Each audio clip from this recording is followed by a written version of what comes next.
زعيم. اعمل كل حاجة بس اقتل الشخص ده وبعدين ارتاح. لازم نحاول ننقذه في أقرب وقت ممكن. للأسف مش هتقدر تمشي مرة تانية، عندك شلل جزئي كامل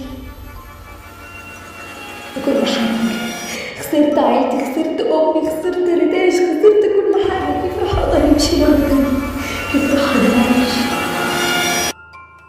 مجرم وأجمع المشتبه فيهم لحد ما أعرف قضية الليلة دي ومين اللي عمل الانفجار في هذه الليلة. مين اللي عمل الانفجار في هذيك الليلة؟ كل الاشي لازم يتربط لحد ما اعرف مين المجرم اللي عمل كده.